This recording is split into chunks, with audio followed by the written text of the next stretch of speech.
श्रीनगर के Nowgam police station से जो तस्वीरें और वीडियो सामने आ रहे हैं उन्हें देखकर तो सच में यकीन करना मुश्किल है। बहुत ही परेशान करने वाले विजुअल्स हैं। बिल्कुल एक जबरदस्त धमाका हुआ और उसके बाद सिर्फ तबाही। पुलिस स्टेशन की पूरी इमारत मतलब मलबे में बदल गई है, सिर्फ जमीन पर कुछ ढांचा सा बचा है। हाँ, और आसपास की गाड़ियां भी पूरी तरह से तबाह हो गई हैं। और सबसे दुखद बात यह है कि इस हादसे में हमारे 9 पुलिस अफसरों की जान चली गई है। कई बहुत बुरी तरह जख्मी हैं।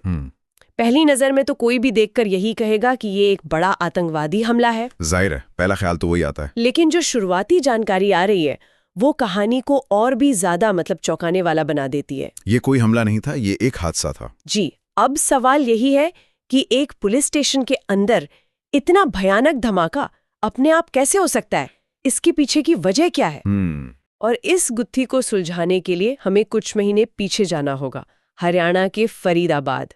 हमारी आज की पड़ताल उन रिपोर्ट्स पर है जो श्रीनगर के इस धमाके के तार फरीदाबाद में पकड़े गए कुछ आतंकवादियों से जोड़ती हैं। बिल्कुल, ये समझना बहुत जरूरी है कि इस धमाके की वजह कोई बाहर से आया बम नहीं था। अच्छा। धमाका उन रसायनों, उन केमिकल से हुआ जिन्हें सबूत के तौर पर इसी पुलिस स्टेशन के मालखाने में रखा गया था। ओहो, मतलब सबूत ही। हाँ, ये वही केमिकल थे जो फरीदाबाद में एक बड़ी आतंकी साजिश का हिस्सा थे। और इसमें जो मुख्य केमिकल था वो है अमोनियम नाइट्रेट। Ammonium nitrate. विडंबना देखिए, जिस तबाही को हमारी इंटेलिजेंस एजेंसीज ने महीनों पहले रोक दिया था, उसी तबाही के समान ने एक हादसे के शक्ल में हमारे जवानों की जान ले ली। इससे तो ये अंदाजा लगता है कि उनकी जो असल योजना थी वो कितनी भयानक रही होगी। बहुत ज्यादा।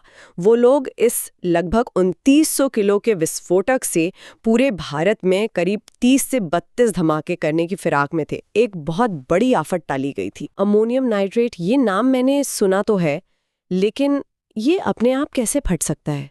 मतलब सबूत के तौर पर रखी कोई चीज एक पूरे पुलिस स्टेशन को उड़ा दे, ये थोड़ा समझना मुश्किल है, मैं मानता हूँ। हाँ, क्या इसे रखने या हटाने में कोई गलती हुई? रिपोर्ट्स तो यही कह रही हैं कि धमाका तब हुआ जब इस सामान को हटाया जा रहा था। क्या ये एक सीधी मिसहैंडलिंग है? देखिए, अमोनियम नाइट्रेट की प्रकृति ही थोड़ी अस्थिर होती है। ये बहुत स्टेबल केमिकल नहीं है। अच्छा। अगर इसे गलत तरीके से स्टोर किया जाए तो ये एक टाइम बम जैसा है। इसे फटने के लिए 2 चीजें चाहिए होती है, बहुत ज्यादा गर्मी और खराब वेंटिलेशन। खराब वेंटिलेशन मतलब जहां हवा ना हो। बिल्कुल, ऐसी जगह जहां हवा का आना जाना बंद हो। जब तापमान बढ़ता है तो ये केमिकल धीरे धीरे पिघलने लगता है और गैसें छोड़ता है। अगर वो गैसें बाहर न निकल पाएं तो दबाव बढ़ता जाता है और आखिरकार एक बहुत बड़ा धमाका होता है। क्या इसका कोई उदाहरण है पहले का? ऐसा कुछ हुआ है पहले? हुआ है, और बहुत ही भयानक उदाहरण है। 2020 में लेबनान के बेरूत में हुआ धमाका। ओह हाँ, बेरूत वाला धमाका। बिल्कुल, वहां भी बंदरगाह के गोदाम में करीब 2750 टन अमोनियम नाइट्रेट कई सालों से असुरक्षित तरीके से पड़ा हुआ था। कई सालों से? जी, और फिर एक दिन गर्मी में उसमें आग लगी और जो धमाका हुआ उसने आधे शहर को तबाह कर दिया था। सैकड़ों लोग मारे गए। उस धमाके की शक्ति तो एक छोटे परमाणु बम जैसी बताई गई थी। बाप रे। बेरूत की घटना ने दुनिया को दिखाया कि अमोनियम नाइट्रेट को हल्के में लेना कितना खतरनाक हो सकता है। अब सवाल यही है कि क्या नौगाम पुलिस स्टेशन के मालखाने में भी वैसी ही असुरक्षित स्थितियां बन गई थी? ये तो वाकई डरावना है। पर अगर ये चीज इतनी ज्यादा खतरनाक है तो फिर ये इतनी आम क्यों है? मेरा मतलब, इसे पूरी तरह से बैन क्यों नहीं कर देते? यकीनन इसका कोई बहुत जरूरी इस्तेमाल भी होता होगा। आपने बिल्कुल सही सवाल पूछा, और यही इस केमिकल का सबसे बड़ा विरोधाभास है। अमोनियम नाइट्रेट एक दोहरे उपयोग वाला, मतलब डुअल यूज केमिकल है। एक तरफ ये अभिशाप है तो दूसरी तरफ वरदान भी। वरदान कैसे? इसका सबसे बड़ा और सकारात्मक इस्तेमाल होता है खेती में। ये दुनिया में सबसे ज्यादा इस्तेमाल होने वाले उर्वरकों यानी फर्टिलाइजर का एक मुख्य हिस्सा है। अच्छा, तो ये वही चीज है जो खेतों में खाद के तौर पर इस्तेमाल होती है? जी हाँ, नाइट्रोजन का बहुत अच्छा स्रोत है, फसलों की पैदावार बढ़ाता है। तब तो ये हर जगह मिलती होगी और आतंकवादियों के लिए इसे हासिल करना बहुत आसान हो जाता होगा। बिल्कुल, और यही इसकी सबसे बड़ी चुनौती है। खेती के अलावा इसका इस्तेमाल माइनिंग और कंस्ट्रक्शन इंडस्ट्री में भी होता है। जैसे खदानों में चट्टानें तोड़ने के लिए या सुरंगें बनाने के लिए जो कंट्रोल्ड ब्लास्ट होते हैं, उनमें भी इसका इस्तेमाल होता है। अच्छा। क्योंकि इसके इतने जरूरी उपयोग हैं, इसलिए इसे बैन करना नामुमकिन है। इसी वजह से सरकारें इसे रेगुलेट करती हैं। भारत में भी 2012 में अमोनियम नाइट्रेट नियम बनाए गए थे। 2012 के नियम, तो क्या वो काफी नहीं है? उनका मकसद क्या था? उनका मुख्य मकसद था कि इसकी बिक्री, इसके भंडारण, इसके ट्रांसपोर्टेशन पर कड़ी नजर रखी जाए। जैसे इसे कौन खरीद रहा है, कितनी मात्रा में, किस काम के लिए, और उसे कहाँ सुरक्षित रखा जा रहा है, इन सब का रिकॉर्ड रखना जरूरी किया गया। लाइसेंसिंग को सख्त बनाया गया। तो फिर चूक कहाँ हो रही है? नियम अपनी जगह पर जरूरी हैं, लेकिन चुनौती है उनके अमल में। भारत इतना बड़ा देश है और खेती में इसका इस्तेमाल इतना ज्यादा है कि हर एक बोरी पर नजर रखना बेहद मुश्किल काम है।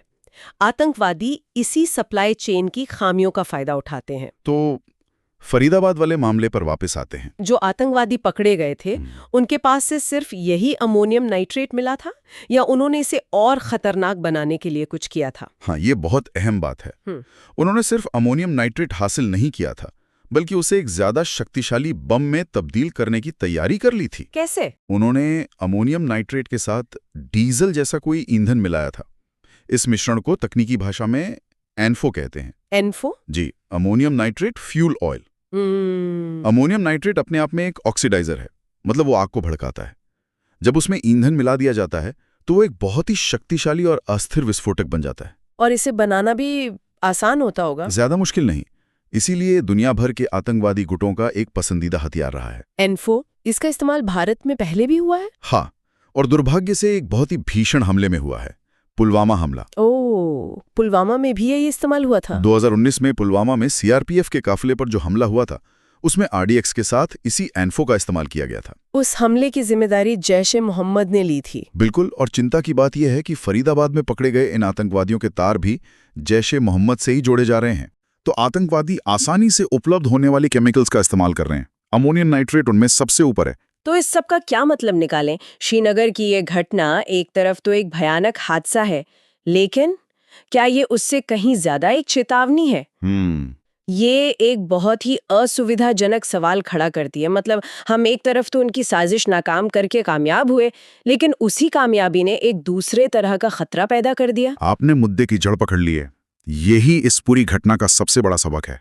जब्त किए गए इतने खतरनाक सामान को रखने के हमारे प्रोटोकॉल क्या वाकई सुरक्षित हैं? देखिए, ये घटना एक भयानक विरोधाभास को उजागर करती है। हमारी इंटेलिजेंस एजेंसियों की सफलता ही एक नए छिपे हुए खतरे को जन्म दे रही है। जब हम किसी आतंकी साजिश को नाकाम करते हैं तो हम जश्न मनाते हैं, और मनाना भी चाहिए, लेकिन कहानी वहां खत्म नहीं होती। उस साजिश का जब्त किया गया सामान, ये विस्फोटक, ये अपने आप में एक टिक टिक करता टाइम बम बन जाते हैं। तो फिर आगे का रास्ता क्या है? हम इस अदृश्य दुश्मन से कैसे लड़ें जो हमारे ही सबूत के कमरों में बैठा है? इसके लिए 2 स्तरों पर काम करना होगा। पहला, जिसकी हमने पहले बात की, अमोनियम नाइट्रेट की पूरी सप्लाई चेन पर निगरानी को अभेद्य बनाना होगा। हर बोरी का हिसाब रखना होगा। बिल्कुल, खेतों से लेकर खदानों तक अवैध बिक्री पर नकेल कसनी होगी।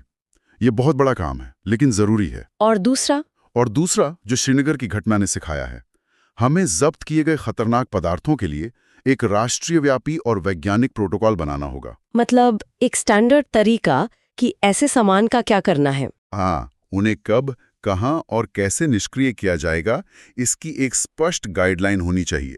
उन्हें महीनों तक पुलिस स्टेशनों के मालखानों में नहीं छोड़ा जा सकता। ये सिर्फ एक पुलिस प्रक्रिया का मामला नहीं है, ये राष्ट्रीय सुरक्षा का मामला है। बिल्कुल। सबसे पहले तो श्रीनगर में जो पुलिस अधिकारी शहीद हुए, ये उनके और उनके परिवारों के लिए एक बहुत बड़ी क्षति है। हम उम्मीद करते हैं कि इस मामले की पूरी जांच होगी और जो भी चूक हुई है उसे सामने लाया जाएगा, ताकि भविष्य में ऐसा दोबारा ना हो। यकीनन। देखिए, ये घटना हमारे सोचने के लिए एक बहुत गहरा सवाल छोड़ जाती है। हम हमेशा आतंकवादियों की पहली साजिश को नाकाम करने पर अपना पूरा ध्यान लगाते हैं, लेकिन ये हादसा हमें याद दिलाता है कि लड़ाई का एक दूसरा चरण भी है। उस नाकाम साजिश के बचे हुए अवशेषों को सुरक्षित रूप से ठिकाने लगाना।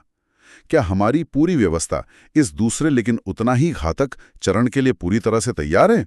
श्रीनगर का जवाब शायद नहीं है, और इसे बदलना हमारी सर्वोच्च प्राथमिकता होनी चाहिए।